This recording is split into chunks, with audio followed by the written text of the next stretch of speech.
জুলাই গণঅভ্যুত্থানের বর্ষপূর্তিতে উদযাপনে মেতেছে পুরো দেশ।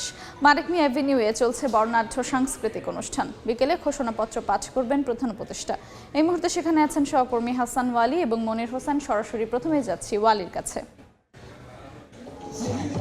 স্বৈরাচারের পতনের বর্ষপূর্তি উদযাপনে ঢাকাবাসী মানিক মিয়া এভিনিউতে এখন লোকে লোকারণ্য।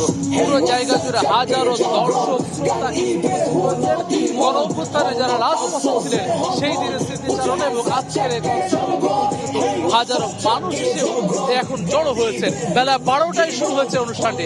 এখন চিটাগাংয়ের একটি হিপ হপ ব্যান্ড সং তারা কিন্তু গান পরিবেশন করছেন। একই সঙ্গে ধারাবাহিকভাবে কিন্তু বেশ কিছু সুনামধন্য ব্যান্ড তারা গান পরিবেশন করেছেন। এই পুরো জায়গা জুড়ে আমরা দেখছি আমাদের সামনে যে শ্রোতা রয়েছে, দর্শক রয়েছে, তারা কিন্তু আনন্দে আত্মহারা। কিছুক্ষণ আগেই শেখ হাসিনার বিদায়ের যে মুহূর্তটি ঠিক সেই মুহূর্তে আনন্দ উদযাপন করা হয়েছে। গ্যাস বেলুন ছুড়ে এখানে আসলে আনন্দে আত্মহারা হয়েছে দর্শকরা। আমরা দেখেছি দর্শকরা এখন গান শোনার সঙ্গে সঙ্গে মূলত অপেক্ষা করছেন কিছুক্ষণ পরে প্রধান উপদেষ্টা ডক্টর মোহাম্মদ ইউনূস যেই দর্শকদের ছাত্র জনতা যে আকাঙ্ক্ষিত জুলাই ঘোষণাপত্র সেটি পাঠ করবেন বিকেল 5টায়। একেবারে আমরা দেখছি দক্ষিণ প্লাজার উন্মুক্ত জায়গায় কিন্তু যেই তার বক্তৃতার যে জায়গা সেইটি নির্ধারণ করা হয়েছে, সেটি প্রস্তুত করা হয়েছে। সেই জায়গাটিতে যিনি জুলাই ঘোষণাপত্র পাঠ করবেন, যার মধ্য দিয়ে জুলাই যে যোদ্ধারা রাজপথে ছিলেন, যারা জীবন দিয়েছেন, তারা রাষ্ট্রীয় স্বীকৃতি পাবেন।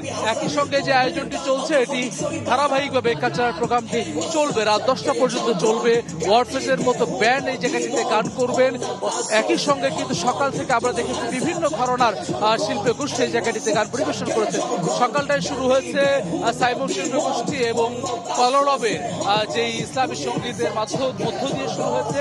এরপরে ধারাবাহিকভাবে কিন্তু গান পরিবেশন করছেন। কিছুক্ষণ পরে এই জায়গাতে ফ্যাসিস্টের বিদায়ের পলায়নের যে মুহূর্ত সেটি উদযাপন করা হবে।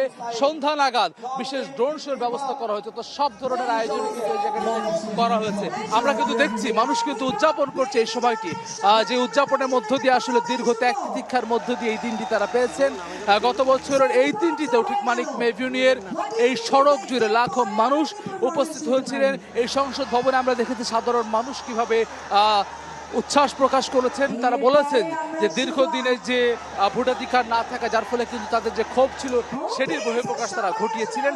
আজকের দিনটি তাদের জন্য আনন্দের। একই সঙ্গে তারা বলছেন তাদের যে প্রত্যাশা ছিল সেটি তাদের সঙ্গে আসলে প্রত্যাশার সঙ্গে প্রাপ্তির যে মেলবন্ধন সেটি শতভাগ হয়নি।